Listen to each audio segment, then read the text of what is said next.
შემეცნებით საგანმანათლებლო პროექტი რადიო კინო მზადდება სტუდია კოცის ბაზაზე. პროექტის ხელმძღვანელი კობა ცხაკაია. როსტომ ჩხეიძე, შავი ჩოხა. ქაქუცა ჩოლოყაშვილის ცხოვრების ქრონიკა.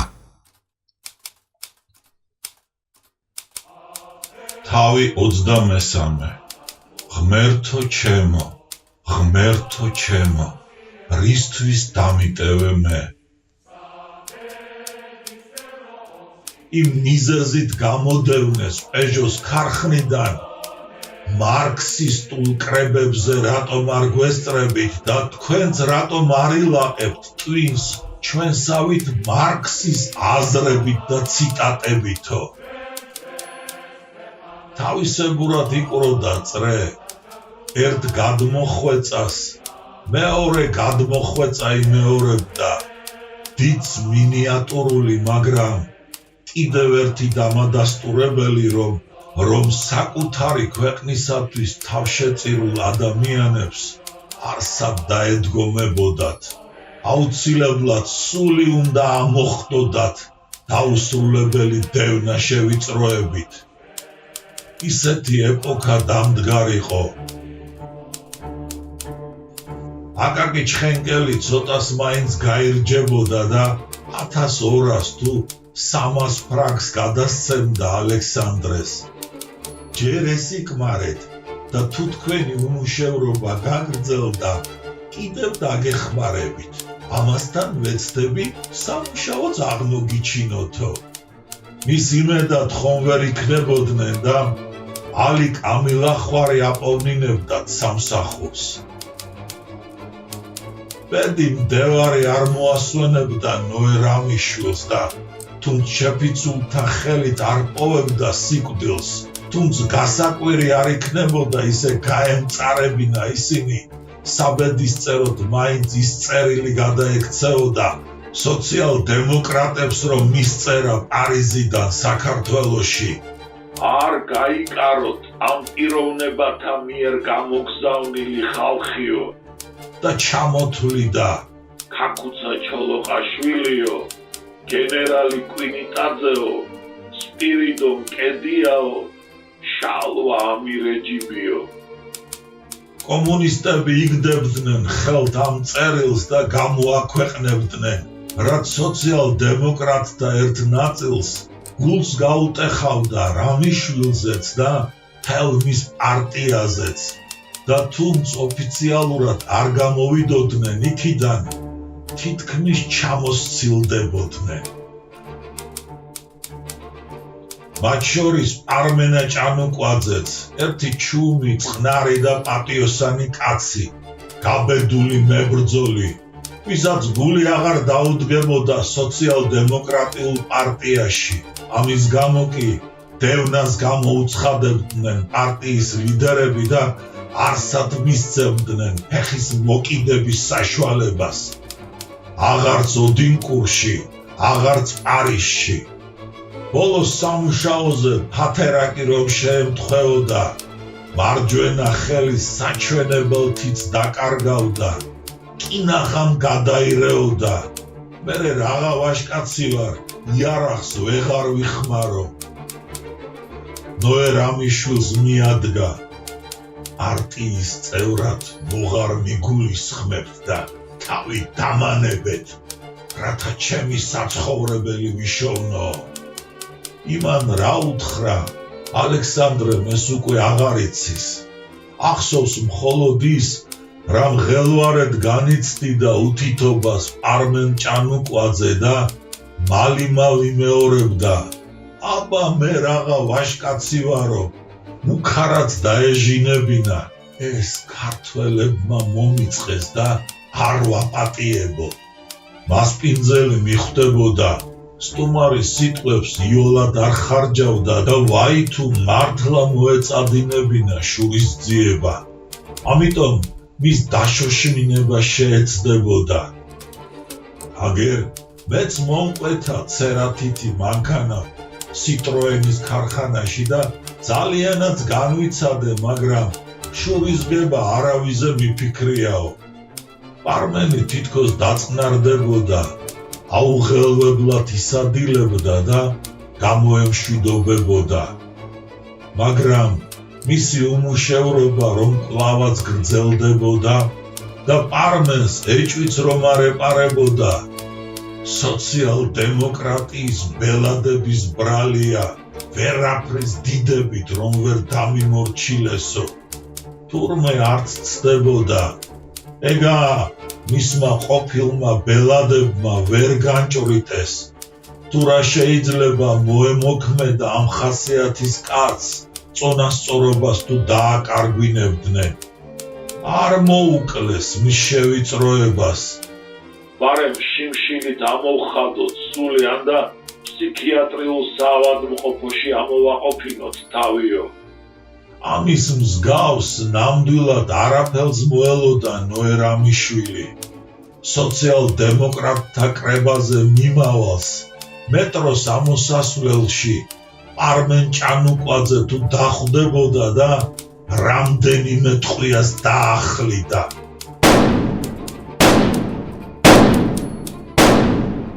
მარქსისტული აზროვნებით შებოჭილ ადამიანებს რომ შეეწყოთ, სხვა პარტიის ერთ-ერთი წინამძღოლი მოუკლავთო, სიხარულით ცას დაეწეოდნენ. შეფიცულნი კი სწორედ იმით განსხვავდებიან სოციალ-დემოკრატთაგან, მათი ორივე განაყარიანად, რომ ამ ტრაგიკულ აქტს ეროვნული თვალთახედვით გაიზიარებდნენ და გული დასწყდებოდათ. იმის მაგივრად, რომ შედუღაბებულნი ყოფილიყავით ემიგრაციაში, ერთმანეთს ხოცავთო და ნოერამიშვილს ცოდვებსა და დანაშაულებებს კი არ გაუხსენებდნენ, პირადად მათ მიმართ ჩადებილს. უპირველესად მაინც ის წამოაგონდებოდათ თანა მებრძოლმა და თანა პარტიელმა ნოე ჟორდანიამ სახელმწიფო გადატრიალება რომ მოუწყო და ნოერამიშვილმა იოლად დათმო მთავრობის თავმჯდომარეობა, ოღონდ სამოქალაქო ომი არ ამტყდარიყო ქვეყანაში. ომი იქნებ ამ ქვეყნისათვის საბედისწეროც. შალვა მაღლაკელიძე ემიგრაციიდან რომ დაბრუნდებოდა სამშობლოში, გიორგი ლეონიძე ძალიან მოინდომებდა მასთან შეხვედრას და დაწვრილებით გამოკითხავდა შალვა ამირეჯიბის საზღვარგარეთულ ამბებს. დაინტერესების მიზეზს კი ასე აუხსნიდა. მეგობრები ვიყავითო, ეს თავისთავად გულითადი ურთიერთობა რომ მოანატრებდა მის თავს ნინოწმინდის ღამის შემოქმედს, მაგრამ უამისოდაც შეიძლება გასჩენოდა ღრმაცნობის წადილი ადამიანს, შეეწყო შალვას ემიგრანტული თავგადასავალი. საკმაოდ კოლორიტული პიროვნება გახლდათ, ზოგიერთი უცნაურობა სჩვევოდა გარეშეთა თვალში და რა გასაკვირია მისი ამბის შეტყობა რომ მოეწადინებინათ. შალვა მაღლაკელიძე ხალისით უამბობდა, რაც გაეგონა თავის სახელოვან სეხნიაზე.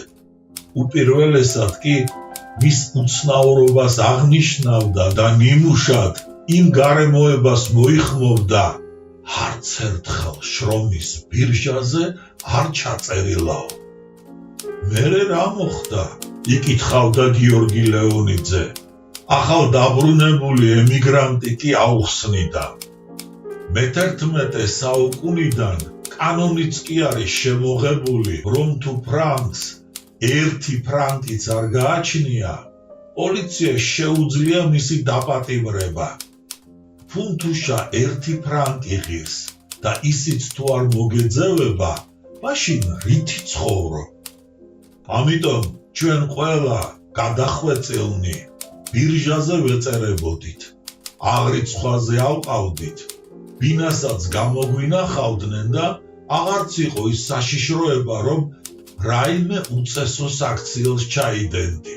თუ ამის შემდეგაც არ მოეწონებოდი ხელისუფლებას, შეეძლო გაეძევებინე საფრანგეთიდან, უმთავრესად ბელგიაში. უამრავ რუსს დაემართა ასე. გაზეთებში არაერთხელ წამიკითხავს, რომ არაერთი მათგანი 15-ჯერ გაუსახლებიათ ბელგიაში და 15-ჯერვე უკან დაბრუნებულანო. ნუ თუ ასეთ გაგზავნა გამოგზავნაში არიან, უკვირდა პოეტს. ასე და თავის ამ ხერხით გააქვთ. ამცნობდა ქართული ფაშისტური დარაზმულობის ერთ-ერთი თაოსანი, რუს ემიგრანტთა ცხოვრების ნირს. მათ ამ ეშმაკურ სვლას.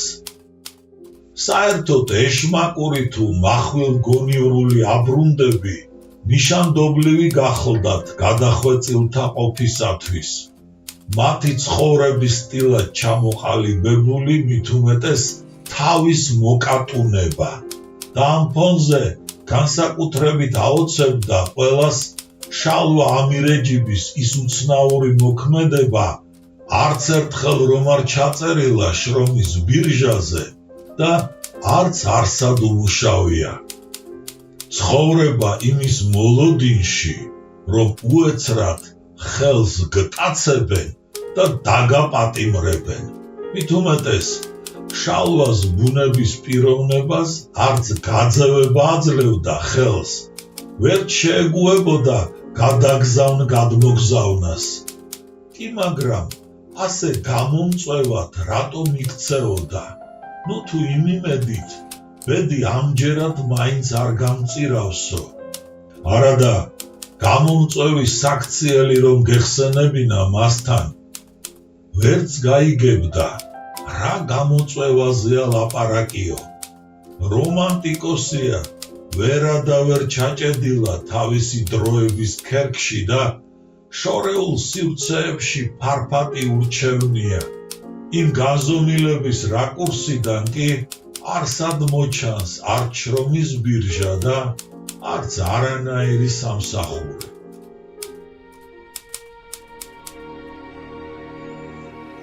ვასო თამაზაშვილი და მეამბოხეთა ერთი ჯგუფი ამოვარდებოდა ალექსანდრე სულხანიშვილის თვალთახედვიდან.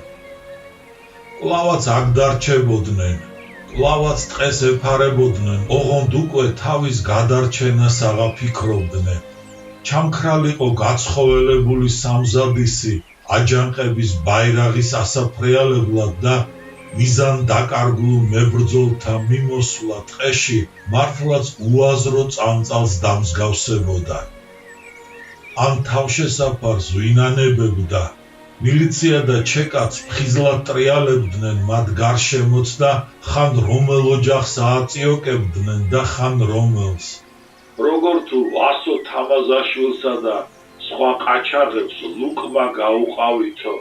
10 მაგათ აზღვევინებენო, გამწარებულიყო ვასო და ტყეში ფარულად ასულ ბიძა შეშჩიოდა. აღარა საშველი, თუ ტყიდან არ გამოვედით და თავრობას არ ჩავბარდით, ხალხს არ მოასვენებენ ჩვენი გულისათვის და მათი საცოდაობით აღარ ვართო. ეგ არ ქნათო, ემუდარებოდა კონსტანტინე ნატროშვილი. იცოდე, ცოცხალს არ დაგტოვებენ, ისევ გაცლას ჯობსო. ვის გაცლოდნენ, სად გაცლოდნენ? როდესაც უხერხდებოდათ, მაშინ შემორჩნენ აქაურობას და ახლა როგორღა გაეკვალათ გზა საზღვარზე. ამოკეტილიყო ყველა მხარე. ჩიც გადაფრენა უძნელდებოდა ჭიანჭველას გაძრომა და ეს შერისხული ადამიანები როგორღა გადააღწევდნენ მის მიღმა. ტყეში გაძლება სულ უფრო უჭირდათ. ოჯახებში სულის მოთქმა მოსახლეობას აგე რაძვირად უჯდებოდა. მათი სიბრალული კი აიძულებდათ ტყიდან თავი აღარ გამოეყოთ. მოჯადოებულ წრეში მოქცეულიყვნენ, საითაც გავიქეცი, იქით წავიქეციო და ერთი გასაქცევი იარაღის დაყრაც იყო. სამუდამო წასაქცევიც ის აღმოჩნდებოდა. ქაკუცა ჩოლოყაშვილს ვინც გაჰყვა უცხოეთში, იმათი წერა ეს ყოფილა. ამათი წერა ეს აღმოჩნდება. და თუ ალექსანდრე სულხანიშვილი ვეღარ მიადევნებდა მზერას მათ ტრაგიკულ ხვედრს, საოჯახო გადმოცემა შემოინახავდა ამ სისხლიან ეპიზოდსაც, აგვისტოს სექტემბრის თავისებურ გაგრძელება დაბოლოებას. მოგვიანებით კი თამაზ ნატროშვილის ესეიში აღიბეჭდებოდა საბჭოთა მორალის კიდევ ერთ დოკუმენტურ დასტურად, სიცრუისა და სიყალბის ფესვზე ამოშენებული სამყაროს წვეთად, იმ სინამდვილეს ხელშესახებად რომ აირეკლავდა თავით ბოლომდე. აღარაა საშველიო, მაგრამ ტყიდან გამოსვლას მაინც სახვალიო ძდებდნენ. გადაწყვეტით გადაეწყვიტათ, მაგრამ იქაურობას ვერა და ვერ გამოთხოვებოდნენ. სულ რაღაცას ებღაუჭებოდნენ, სულ რაღაცას იმიზეზებდნენ. ჩეკას რწმუნებული კახეთში გოგი დევდარიანი შეუთვლიდა და პირობას მიცემდა ვასო თამაზაშვილსა და სხვა მიამბოხეებს. თუ კი შემოგვირიგდებით, სიცოცხლეს გაჩუქებთო. ცხადია, უფროსობისაგან ჰქონდა საამისო ნებართვა და თვითონ მხოლოდ მოლაპარაკებათა წარმართვას ისრულობდა. და პირად წარმატებადაც მიითვლიდა ყაჩაღები, პოლიტიკური ბანდიტები, ტყეებს რომ გამოემშვიდობებოდნენ, იარაღს ჩააბარებდნენ და გლეხურ ყოფას დაუბრუნდებოდნენ. თითქოს არამცდუ სიკვდილით დასჯას, გასამართლებასაც არ უპირებდნენ წარსული ცოდვებისათვის და მას უდრტვინველად შეეძლოთ ეზიდათ ცხოვრების ჭაპანი გულში ჩაკირული ტკივილითა და დარდით და იმ მოლოდინით, ისე როგორ იქნება ქაკუცა კვლავაც არ გამოჩნდეს და თავისთან არ მიგვიხმოსო. ჯერ ადგილობრივი ხელისუფლება უხმობდათ. შერიგება საზეიმოდ დავაგვირგვინოთ, ურთიერთ ნდობით შევკრათ და მოვავარაყოთო. სოფლის გარეთ მიიწევდნენ. მაინც გიყვართ ბუნების წიაღი, მაინც ვერელევით და შერიგების ხინის გამართვა, აქ ამიტომაც სჯობსო. ითუმეტეს ლამაზი სანახების ხილვა ჩვენს ყველაფერს გვირჩევნიაო. ნეტა უგრძნოთ გულმა ქაკუცას რაზმელებს, რაც მოელოდათ. ქაკუცაც მათ შორის რო ყოფილიყო, უსათუოდ გამოეცხადებოდა სიზმრად ქართველი ქალის ჩვენება და ურჩევდა დროზე უშველე თავსო. თუ არ დაუჯერებდა ზმანებას და წამიერად გამოფხიზლებული ისევ სასტუმალზე მისდებდა თავს, ხელმეორედ მოევლინებოდა მოჩვენება. დროზე, თორემ გვიან იქნებაო და კიდევ წამოხრიდა თანამებრძოლებს. აქ აღარ დაგვედგომება, ისევ ტყეს უნდა შევაფაროთ თავიო.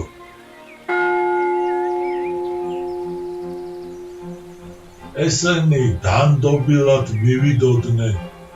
თუ ეჭვი მაინც გაჰკრავდათ, წამსვე მოიშორებდნენ.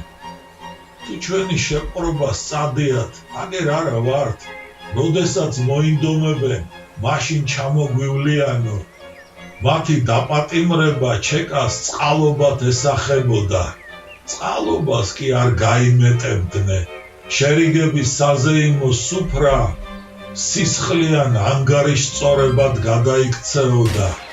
უძველესი აღმოსავლური ტრადიცია ბოლშევიკების ხელში კიდევ ერთხელ გაიელვებდა. შემზარავი ტრაგედიის უხდო ეპილოგს შეარქმევს ესეის ავტორი ახალ მოწესეთა იმ მოქმედებას, მოკლულთა გვამებს რომ გათოკავდნენ და გორაკიდან დააგორებდნენ.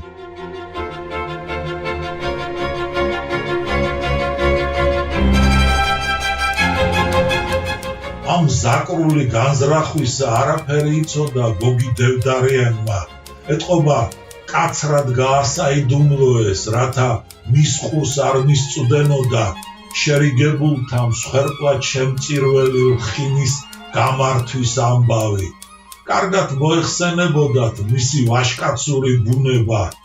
სიტყვის გატეხა ვერაფრის დიდებით რომ ვერ წარმოედგინა, ახლა კი რა გამოდიოდა, როგორც მოლაპარაკების მთავარი მონაწილისა და აღქმის დამდებს ხელისუფლების სახელით, სახელი უტყდებოდა ხალხში.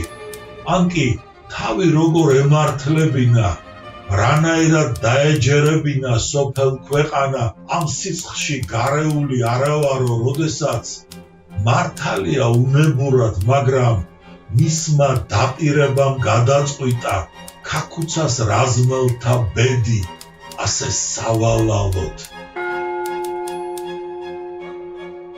სინდისის ქენჯნა დაეუფლებოდა და იგრძნობდა. პასუხს თუ არ მოკითხავდა სისხლიანი ლხინის უმთავრეს შემკვეთს, ამ ქენჯნას მაინც ვერ გაუძლებდა. ეს ყოვლის წამლეკავი განცდა, განსაზღვრავდა მის იმ თავგანწირულ სწრაფვას, სხვაგვარად სრულიად აუხსნელ ნაბიჯს. კაბინეტში მოსაკლავად შეჭროდა ლავრენტი ბერიას, იმხანად ჩეკას უფროსის მოადგილეს.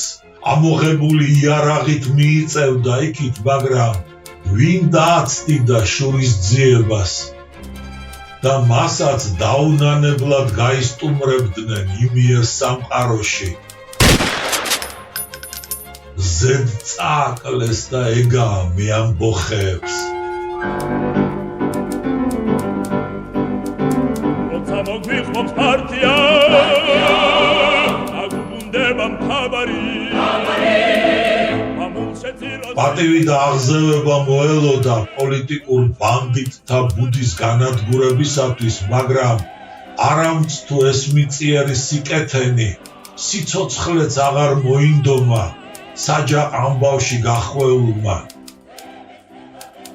იქნებ გოგი დევდარიანი უკანასკნელი მოხიკანიც იყო უშიშროების სამსახურში იმ ბუნების ადამიანებისა, რომელთა ჩერჩენოდათ სინდისი და უფეთქავდათ ჰუმანისტური ძარღვი.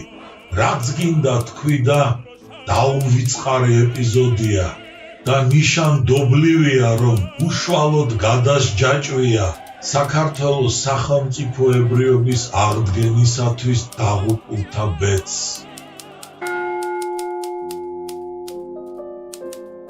თამაზ ნატროშვილს ახსოვდა დედისაგან ნათქვამი სამდურავი, უდიერ სიტყვებით რომ მოიხსენიებდა ქაქუცა ჩოლოყაშვილს. როცა აქედან წავიდა, ჩემი დისწული აქ რატომ დატოვა?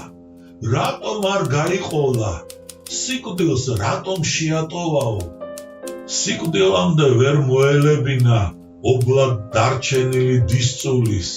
ლამის უმცროს ძმათ რომ ერგებოდა და დედის მაგივრობას უწევდა. ტრაგიკული აღსასრული. რა გასაკვირია ამ მოურჩენელ ტკივილს, რომ ამოათქმევინებდა დროდადრო აჯანყების წინამძღოლის სამდურავი. შემეცნებით საგანმანათლებლო პროექტი რადიო კინო მზადდება სტუდია კოცის ბაზაზე. პროექტის ხელმძღვანელი კობა ცხაკაია.